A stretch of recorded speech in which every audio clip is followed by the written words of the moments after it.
de trombocitosis, ya la vimos. ¿Cuál era? Sangrados. Todavía más, Hemorragia, pues. todavía más común que hemorragia. Anemia ferroténica. Pues fue el colmo que no supieron si viene en la diapositiva. Casi todas las trombocitosis son reactivas.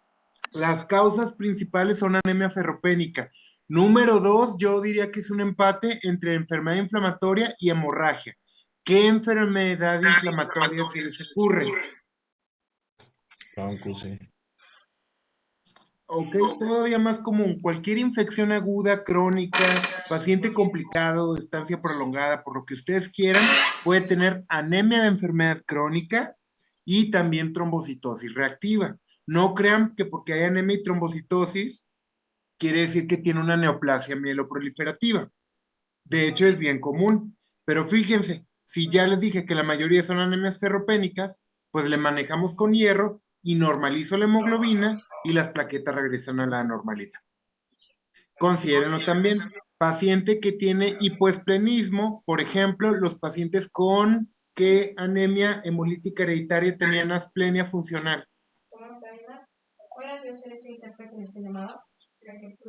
La drépano. Exacto, los pacientes con drepanocitosis pueden tener tanto por reactivo o por hipoesplenismo o asplenia.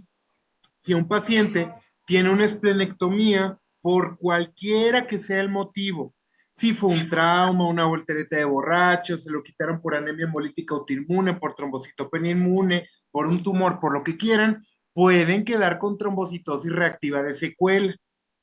También es una posibilidad. Entonces consideren. Y como respuesta aguda a una cirugía también pueden tener trombocitosis. Estas son reactivas y son las causas más comunes. La trombocitosis primaria es una neoplasia mieloproliferativa, como la polivera y como la LMC, ¿vale? Pero generalmente el hematólogo las estudia cuando son arriba de 750,000. Es muy raro que una neoplasia mieloproliferativa eleve plaquetas y no sean arriba de 750,000. O sea, puede, no es lo común. Fácil, ¿no? Bueno, entonces, la trombocitosis esencial es una neoplasia mieloproliferativa que puede causar tanto fenómenos hemorrágicos como fenómenos trombóticos. Trombóticos, ¿por qué será?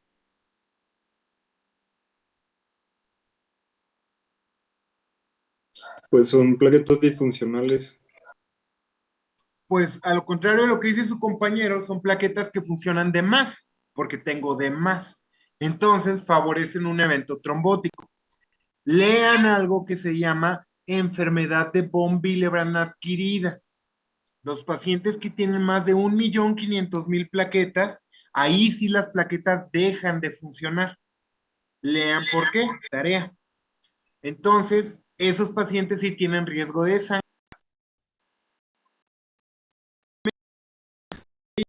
tienen edad. Los factores de riesgo son muy similares a todos los que vimos en el MA, pero son un poquito más controversiales. La tendencia familiar tampoco está bien comprobada. Y ahora sí, ¿se acuerdan de las mutaciones que estaban presentes en la policitemia? Jack 2. Exacto. Entonces, déjenme ver si aquí lo puse. Mientras que la polivera tiene JAK2, B6F en un 90, la mielofa y la trombocitosis esencial, que es esta de acá, la tienen en un 50 a 60%. El resto, que más o menos es como un 20-30%, es una mutación de una molécula que se llama calreticulina. Y como del 2 al 5% está mutada un gen que se llama MPL. MPL codifica para una proteína que se llama C-MPL, que es el receptor de trombopoyetina. Funciona casi exactamente igual al receptor de eritropoyetina, no más que se le une la trombopoyetina. ¿Tienen idea o han leído dónde se produce la trombopoyetina? En el hígado. Exacto. Mientras que la eritropoyetina, ¿quién la producía? El riñón. Muy bien, pues mínimo si se acuerdan de fisiología. Entonces, vamos a hablar poquito de cada una de estas mutaciones. Hay un porcentaje muy bajo que es triple negativo, pero el triple negativo tiene muy alto riesgo de progresar y transformarse. ¿A qué dijimos que se podía transformar la polivera?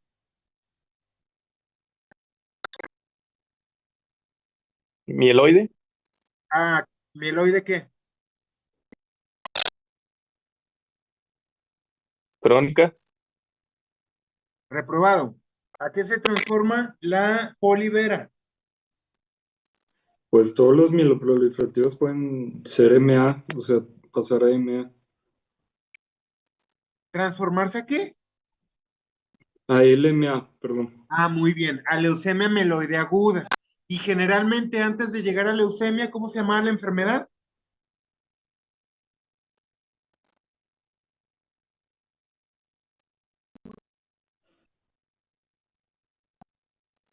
Pues están en la, no sé, fase intermedia, no recuerdo. Que Los cuando los síndromes pacientes dejan de neoplásicos. requerir flebotomías y luego requieren transfusiones, ¿cómo se llamaba eso?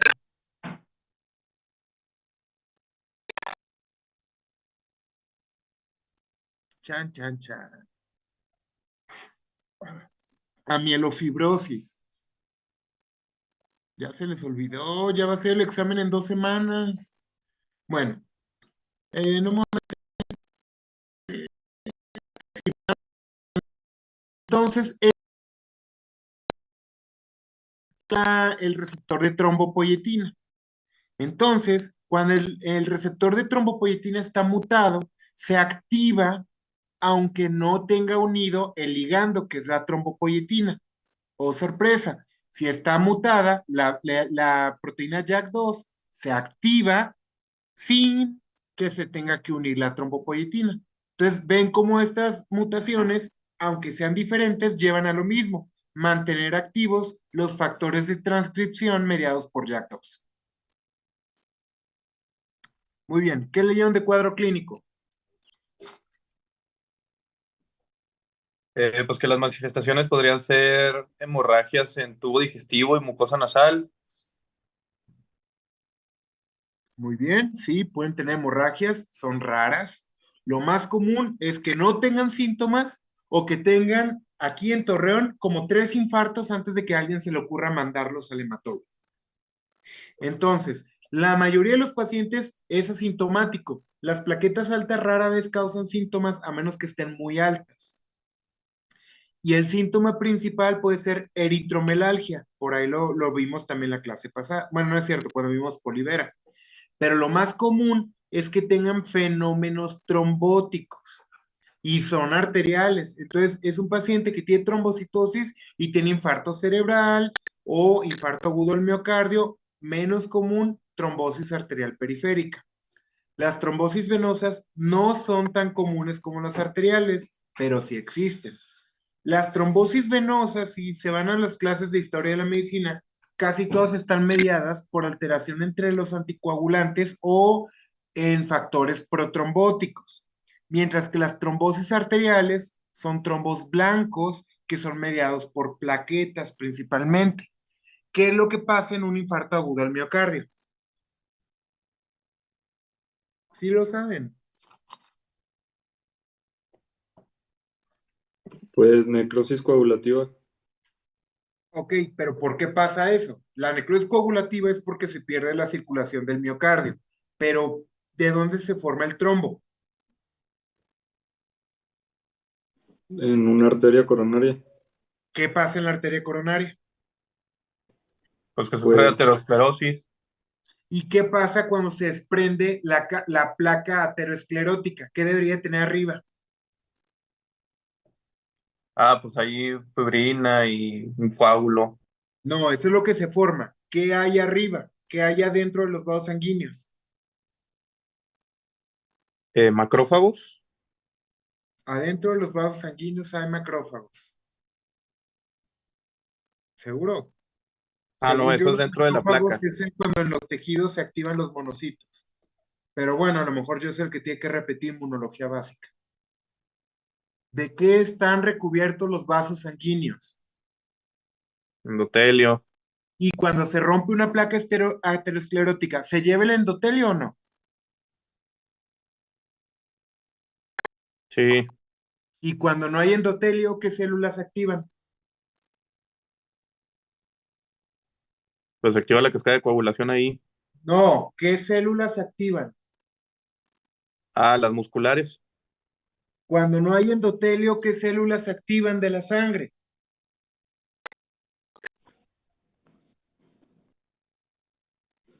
Las Híjole, sí que plaquetas. no. Plaquetas. A las plaquetas, pues claro que sí, tienen que repetir fisio, oigan, están muy mal. Si se activan las plaquetas, entonces de ahí viene que todas las placas ateroscleróticas favorezcan trombosis blancas, son plaquetarias, por eso se llaman así en las arterias. Mientras que la venosa es por un desequilibrio entre procoagulantes y anticoagulantes, son coágulos rojos. Léanlo, eso lo van a ver en historia o en libros bien viejitos, eso no ha cambiado. Pero bueno, entonces regresando, muchos debutan con fenómenos trombóticos. Entonces, estos pacientes no tienen síntomas de hiperviscosidad, tienen trombosis, punto. O a lo mejor no traen síntomas. Si tienen esplenomegalia, ¿qué puedo pensar? ¿Que está progresando a qué? De nuevo repito la pregunta.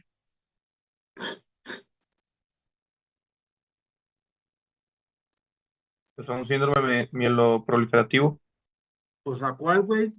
La trombocitosis esencial ya es un síndrome mieloproliferativo.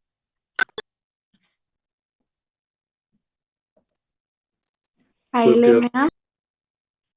No, antes. Mielofibrosis. Exacto. Entonces, cuando el paciente con trombocitosis esencial ya conocido empieza con anemia y con esplenomegalia, puede ser que está progresando a mielofibrosis. Las manifestaciones hemorrágicas más comunes son las que dijo su compañero. Los tiempos no deben de prolongarse normalmente. Si se están prolongando, puede ser que ya tiene hipertensión portal por la esplenomegalia, pero es muy raro, no debería de pasar. Y como la polivera se puede ir a fase fibrótica y transformarse a LMA. ¿Ok? Ahí sí, pues ayudándole se me dio a acordar. Entonces, las trombocitosis, no sé por qué aquí era 400,000. En teoría, son arriba de 600,000, pudiera ser posible, y lo más que se ha escrito es alrededor de 10 millones de plaquetas. No debe de tener leucocitosis. Si tiene leucocitosis, tengo que pensar en otra neoplasia mieloproliferativa, ya sea polivera, LMC o mielofibrosis primaria. La hemoglobina debe ser normal. Si tiene anemia leve, puede ser por ferropenia y hay que buscarle fenómenos hemorrágicos. Pero si tiene anemia normocítica, también tengo que pensar que ya está progresando a mielofibrosis. Y en el frotis, lo único que voy a encontrar es muchas plaquetas y puede haber también como esta de aquí, que es una macroplaqueta. Si tiene dacriocitos, otra vez, ¿qué enfermedad iba a sospechar? mielofibrosis. Correcto. Bueno, ya fuera el colmo que les pregunto quinta vez la misma pregunta. Ok. De pruebas moleculares, las que necesito generalmente son estas de aquí. No se suelen pedir porque la trombocitosis esencial, pues generalmente, sentido común, ¿qué tratamiento le darían?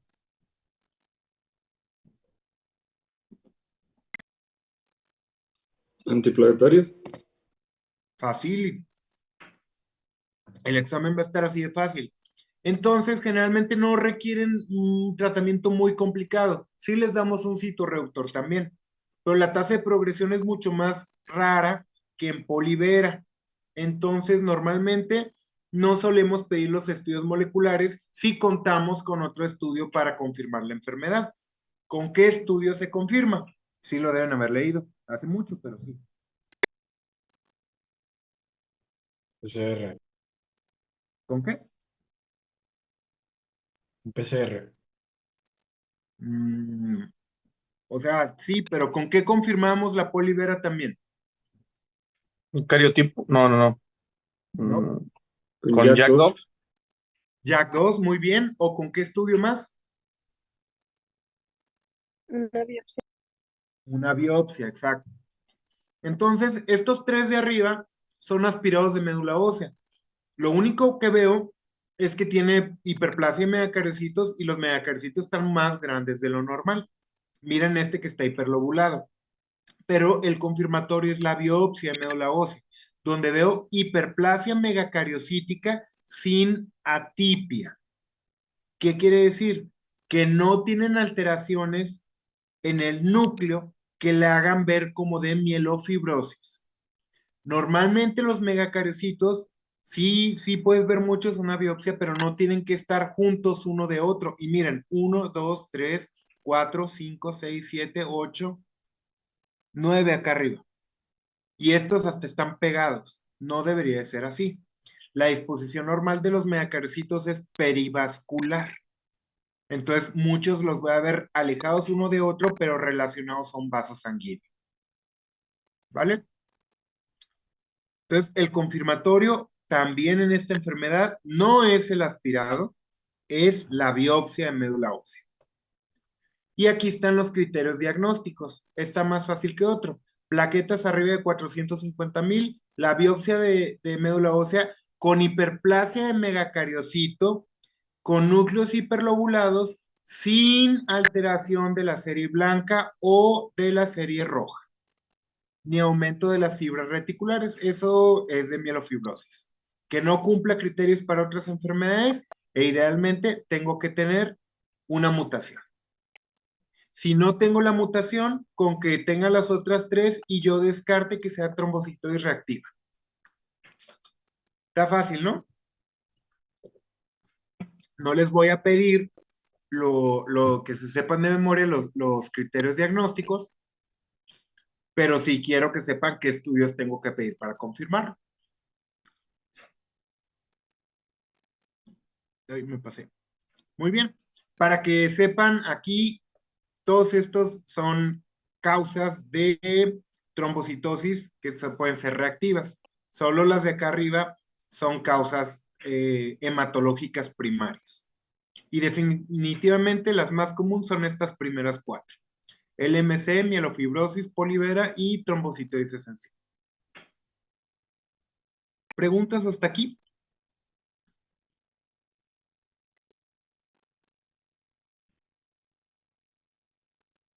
Bueno, Doc, No. yo sí. ¿qué?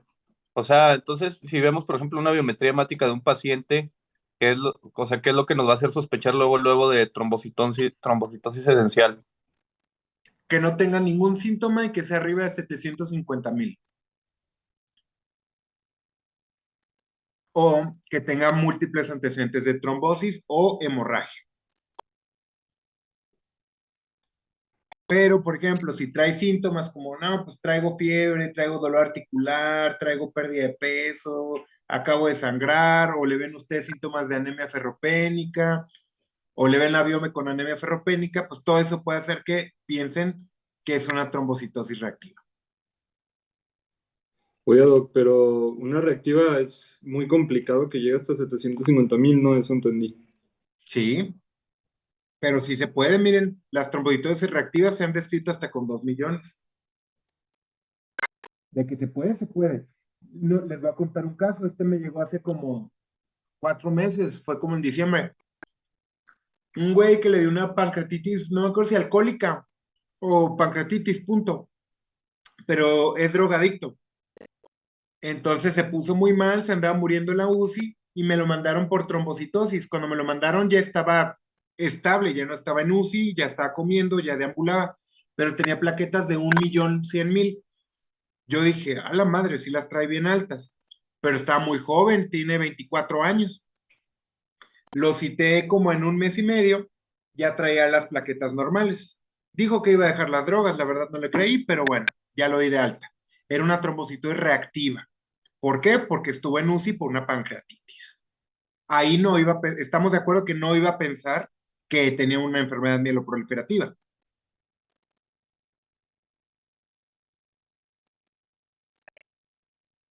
Bueno, si no contestan, asumo que concuerdan conmigo. Estratificación del riesgo.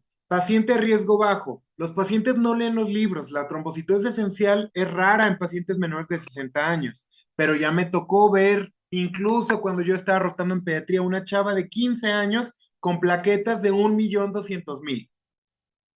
¿Cómo? ¿Quién sabe? Entonces, una paciente de riesgo bajo quiere decir que tiene menos de 40 años y nunca ha tenido un historial o de trombosis o de hemorragia y que no tiene factores de riesgo cardiovascular. El paciente de riesgo bajo le doy puro ASA. Uno de riesgo intermedio o tiene factores de riesgo cardiovascular o entre 40 a 60 años. Riesgo alto, o sea, el 90%, 99% mejor dicho. O ya tuvo una trombosis, o tiene plaquetas muy altas, o tiene más de 60 años. ¿Vale? Otra vez tenemos que repetir los factores de riesgo cardiovascular, o ya revisaron sus apuntes de tercer año.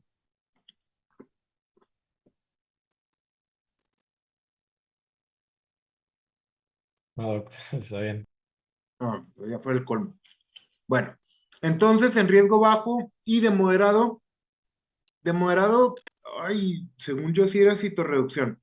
Bueno, en riesgo bajo solamente le podemos dar, yo puse ASA, pero en teoría podemos dar cualquier antiplaquetario.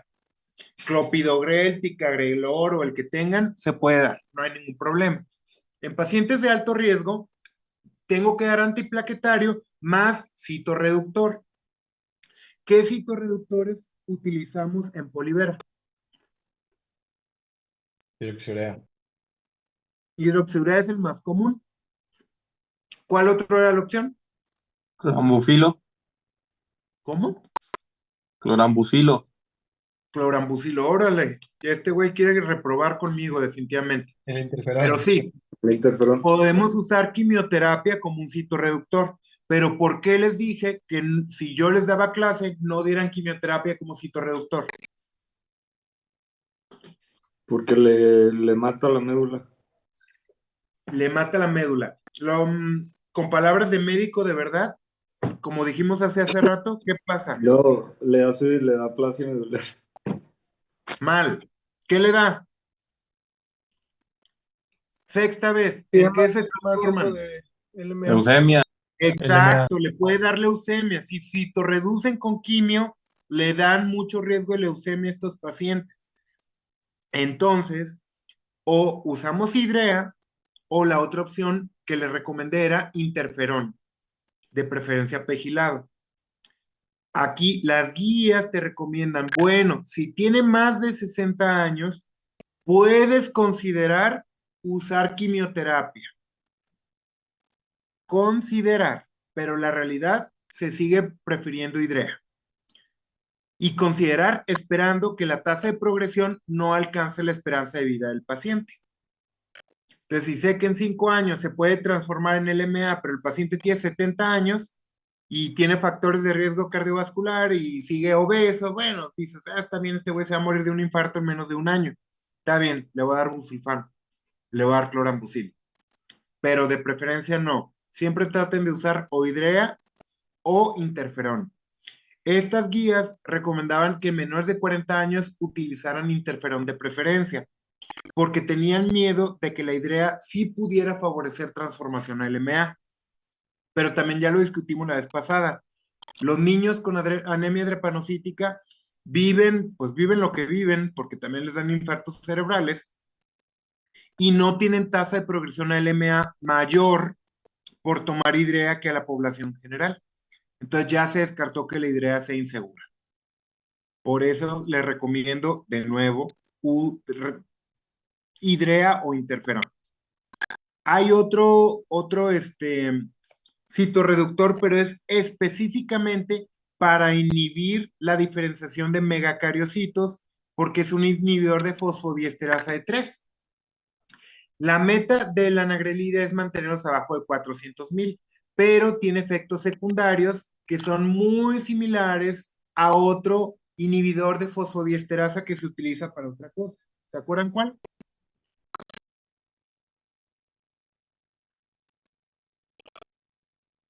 Sildenafil. Exacto. Es diferente la fosfodiesterasa con la que actúan, pero el sildenafil también puede causar vasodilatación, inotropismo positivo e insuficiencia cardíaca. Entonces, también no lo utilicen en pacientes que usan nitratos. Y acuérdense que muchos de estos pacientes ya traen factores de riesgo cardiovascular. Una cosa más, anagrelide no hay en México, pequeño detalle, pero pues vienen en las guías, se los tengo que poner. Anagrelide creo que nada más hay en España, en Europa en Doc, general. ¿Qué? que dijo que el tratamiento para los pacientes de alto riesgo era un citorreductor más un qué. Más antiplaquetario. Gracias. Sale. Muy bien. Y en pacientes embarazadas, esto aplica para cualquier neoplasia mieloproliferativa. Tienen alto riesgo de abortos por trombosis de la placenta o retraso en el crecimiento intrauterino, preeclampsia u óbito. Entonces, es muy importante citorreducir, pero con interferón. La idea es teratógena.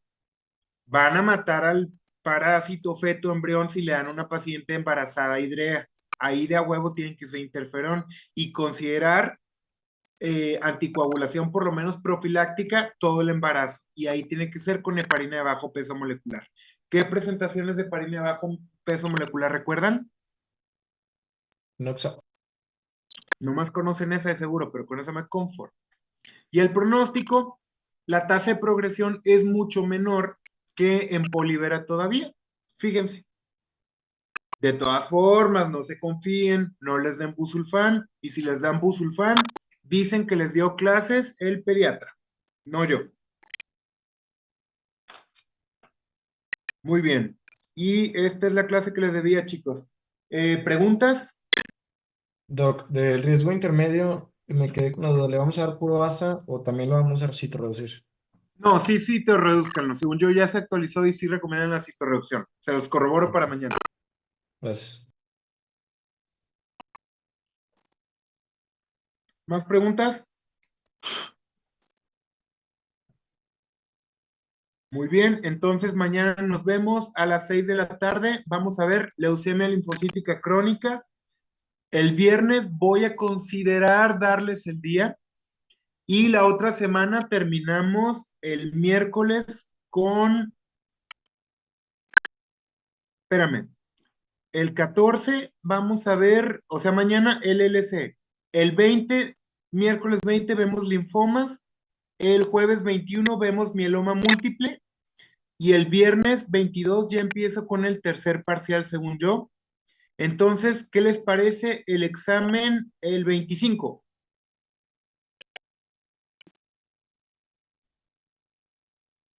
Lo que es que creo que ya esta semana ya estamos de vacaciones, ¿no? De Semana Santa. Sí, ¿Toda ya la semana les dan? Doctor, es que las vacaciones empiezan la otra semana, nuestra última semana, y luego ya nos vamos de vacaciones 2 semanas. Una semana completa. 2 semanas de 2 vacaciones. semanas. No Sí. mames, a mí me dan 2 días. Bueno, entonces, el primero también, del 1 al 5 tampoco hay clases. No, De hecho, regresamos el 8 de abril a clases. El lunes Pues siguiente. no regresan a clases. No, pidan de una vez porque ese día les voy a poner examen sí o sí. ¿El lunes 8 regresando? Ujú. Examen del segundo parcial. Ok. O me aviento todo el tercer parcial y nos aventamos un solo examen. No. no. Así está bien. ¿Mayo El lunes- todavía tenemos clases o no? Sí, todavía. El lunes yo Ok. aparto el auditorio para la tarde. ¿A las 6 está bien? Sí. Lunes Ok, 8 de lunes abril, 8. 6 de la tarde, segundo examen. Se le salvaron, mañosos. Ok, doctor, yo lo aparto. Sale pues. Descansen, nos vemos mañana a 6 de Doc, la tarde. ¿Qué? ¿Vamos a ver todos los linfomas el próximo miércoles? No, generalidades nada más. De nada me sirve que vean todos los linfomas. Ah, Generalidades ok. de linfomas, de Hodgkin, generalidades de no Hodgkin, síntomas. Eso es lo que quiero que sepan. Ok, Doc, está bien, gracias. Sale. Pero mañana es el LC. Va, está bien. Bye. Gracias, doctor. Gracias, doctor.